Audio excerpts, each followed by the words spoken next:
Washington, 50 years ago this week, the third infamous political assassination of the 1960s hit the United States. Senator Robert F. Kennedy was shot June 5, 1968, right after giving a speech to celebrate his victory in the California Democratic primary for president. He held on for about 24 hours but died June 6. He was 42. His wife, Ethel, was pregnant with their 11th child. He was the younger brother of President John F. Kennedy, who was assassinated in 1963. His death came just 2 months after the Rev. Martin Luther King Jr. was killed April 4, 1968. Kennedy's death, in the middle of a presidential campaign, raises questions about what might have been and what the country lost. Peter Edelman, now a professor at the Georgetown University School of Law, was a Supreme Court clerk when he met Robert Kennedy, then U.S. Attorney General, in 1962. He began working for him in the Justice Department and stayed on, as did Kennedy, after President Kennedy was assassinated. By 1964, Edelman had decided to go to work for a New York law firm. Or, he had, until he found out that Kennedy was going to run for a U.S. Senate seat from New York. In this June 5, 1968 file photo, presidential hopeful Senator Robert F. Kennedy waves goodbye to his supporters as he prepares to leave the Ambassador Hotel ballroom in Los Angeles, before exiting through a kitchen backstage, where he was shot. AP photo, Dick Strobel, file, he went to work for Kennedy's campaign, becoming the expert on incumbent Republican Kenneth Keating's record. After Kennedy won, the newly minted senator offered Edelman a job. Edelman's immediate boss told him he should take the job for 2 years, then go into private practice. That never happened. Basically, Edelman said, the minute I went to work for him, it was clear that I was not going to leave after 2 years. He was a man who one could already see was doing important things that would make a difference in our country. When Robert Kennedy worked for his brother as campaign manager and then Attorney General, Edelman said, he had to align his policy preferences with the president's. After John F. Kennedy's death, Robert Kennedy had to do it on his own. And what shows up immediately are these questions about poverty and race, on the top of the list on the domestic side. He also became a strong voice against the Vietnam War, as well as for nuclear de-escalation and against apartheid in South Africa. Kennedy's advocacy for the powerless was perhaps unusual for someone who grew up with immense power and wealth, but Edelman said that was his way from early on. The friends that he made at the schools he went to were typically people who were there on scholarship, or on the edge of society one way or another, Edelman said. The future senator's best friend in high school at the Milton Academy was Dave Hackett, whom Edelman described as a townie, from a lower-income family, there on scholarship. Kennedy eventually appointed Hackett to a presidential committee. File, in this April 2, 1968 file photo, U.S. Senator Robert F.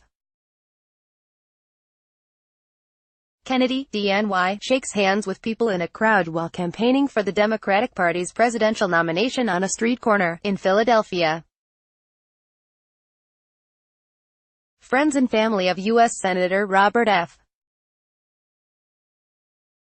Kennedy will host a memorial service at Arlington National Cemetery on June 6, 2018, to honor him on the 50th anniversary of his assassination.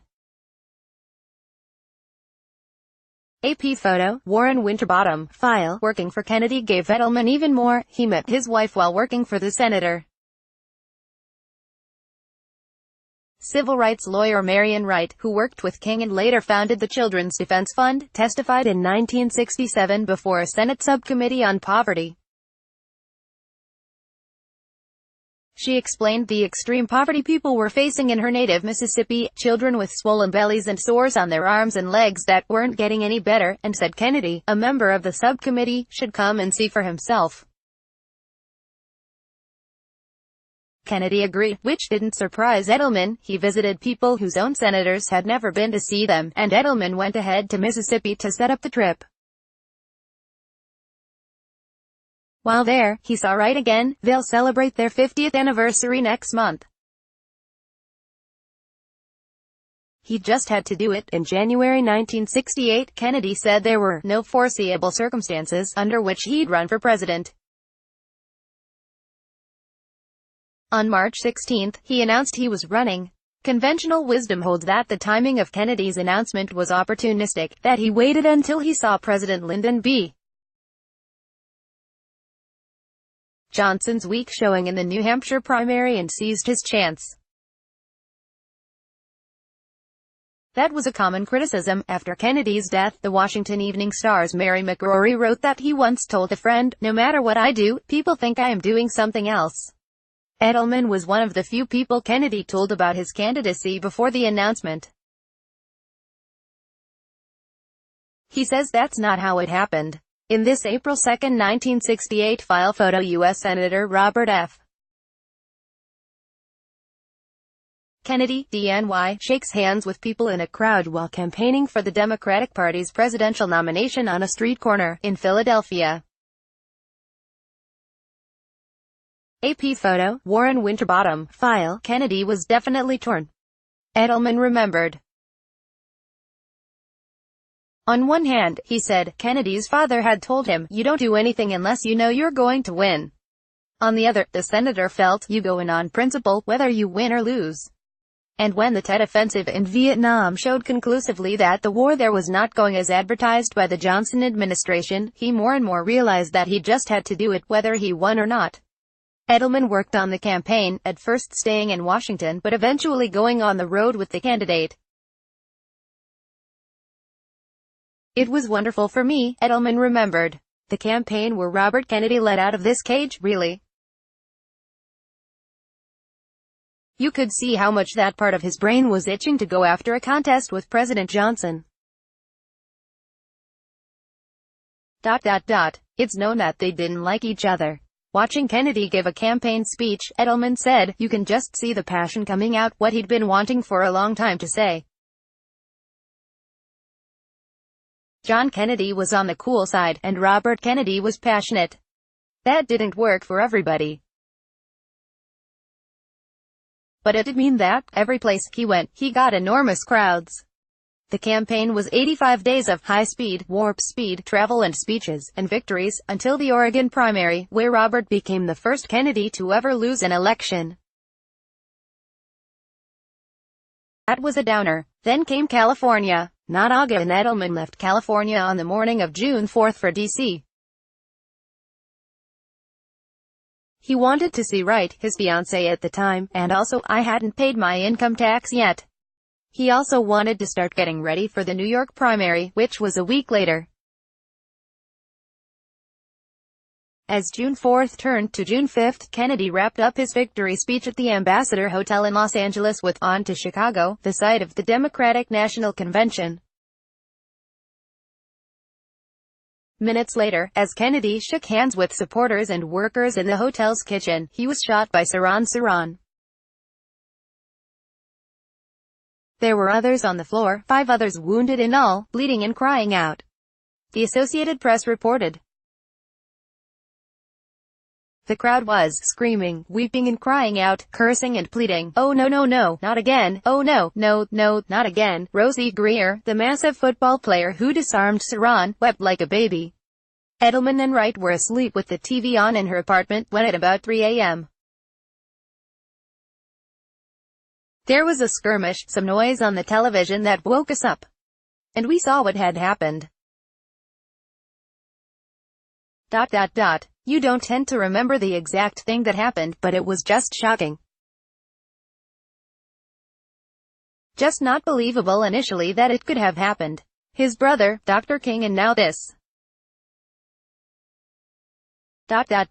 Some of it was kind of the sense of being in a nightmare, and having to say, this is really happening. Why not? Kennedy's funeral mass was held in St. Patrick's Cathedral in New York. His brother, Sen. Edward Kennedy, D. Massachusetts, asked that Robert Kennedy be remembered simply as a good and decent man, who saw wrong and tried to right it, saw suffering and tried to heal it, saw war and tried to stop it. In a speech that Edelman helped write, the younger Kennedy quoted his brother's words, "Few will have the greatness to bend history itself, but each of us can work to change a small portion of events." It is from numberless diverse acts of courage and belief that human history is shaped. Each time a man stands up for an ideal, or acts to improve the lot of others, or strikes out against injustice, he sends forth a tiny ripple of hope, and those ripples build a current that can sweep down the mightiest walls of oppression and resistance. And he recalled perhaps Robert Kennedy's most famous saying, itself a quotation from George Bernard Shaw, "Some men see things as they are and say, why, I dream things that never were, and say, why not?" The casket of Robert F. Kennedy is carried to the gravesite at Arlington National Cemetery, June 8, 1968. The pallbearers are led by Kennedy's oldest son, Joseph. AP photo, Kennedy was laid to rest that night in Arlington National Cemetery. In between came the experience that makes Edelman's voice go soft half a century later, the train that brought Robert Kennedy's body from New York to D.C. It rolled into Union Station about 4.5 hours late, due to the thousands of people who turned out to salute the train, sing, hold flags and signs, or just watch as it rolled by.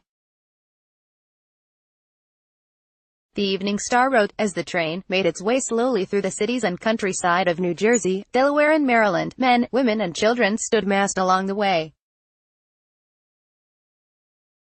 2 men on a tug in a river stood at stiff salute.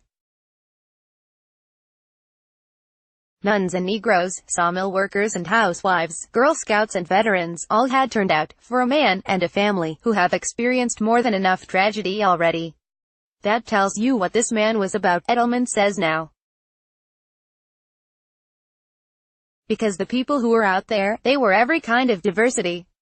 They were white, black, Latino, old, young. And the signs that they had, it was just so powerful. Sen. Edward M. Kennedy waves from the rear platform of the observation car bearing the remains of his slain brother, Senator Robert F. Kennedy, as the funeral train passed through North Philadelphia Station, June 8, 1968. Others on platform are unidentified. AP photo, from Union Station, the procession rolled through D.C. Past a crowd estimated at about 500,000, including King's posthumously realized Resurrection City encampment. Cecil Smith, of Charleston, South Carolina, was quoted by the Evening Star as calling Kennedy a wonderful man, a man of everybody. Juanita Johnson, of Southeast, called him a man who has earned all the respect my race can give him. The Associated Press wrote of the funeral in Arlington, the long journeys that began near Boston and paralleled each other to Washington and separated in Dallas and Los Angeles were now joined again. What if? The question is perhaps inevitable. Would Robert F. Kennedy have been elected president? And what if he had? Edelman said the real challenge would have been beating Vice President Hubert H. Humphrey for the Democratic nomination, but that he probably could have managed that due to the unpopularity of the Vietnam War, in which Humphrey was a central figure.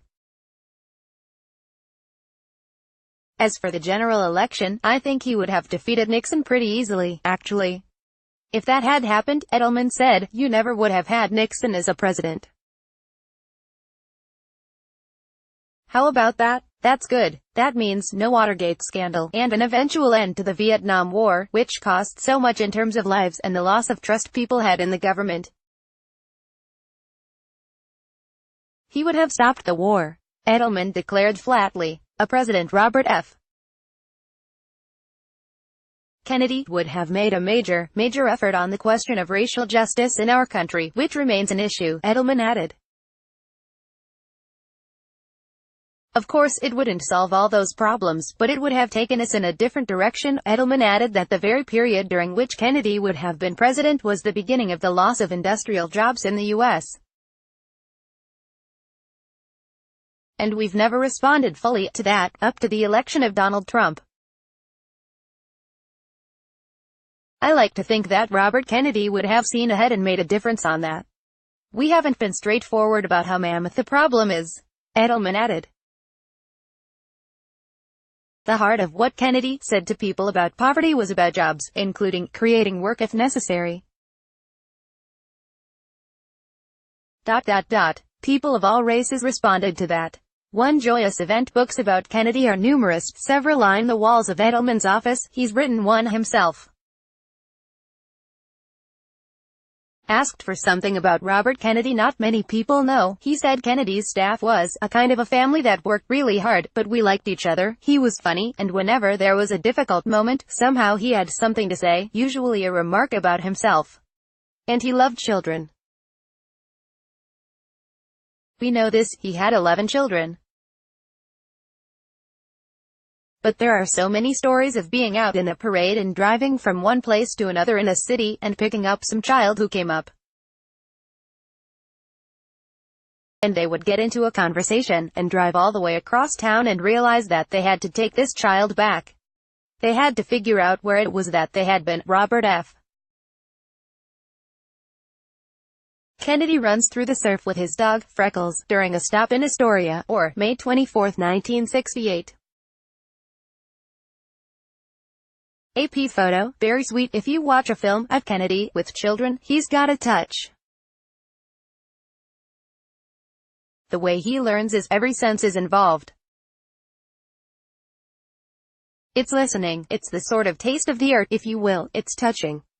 Both of their bosses had been assassinated in the previous 2 months, but right now Marian Wright Edelman and Edelman got married in July of that year. They were the third interracial couple to get married in Virginia, just a year after Loving v. Virginia. We thought we were going to get married anyway, Edelman said, but between the Kennedy campaign and King's Resurrection City encampment and other efforts, they didn't think they were going to have time in 1968. It turned out that they did. But also in a larger way, Edelman said, for his and dear friends and family, it at least would be one joyous event taking place in 1968, a year where there was so much sorrow. Like WTOP on Facebook and follow it Top on Twitter to engage in conversation about this article and others. Copyright 2018 WTOP. All rights reserved. This website is not intended for users located within the European Economic Area.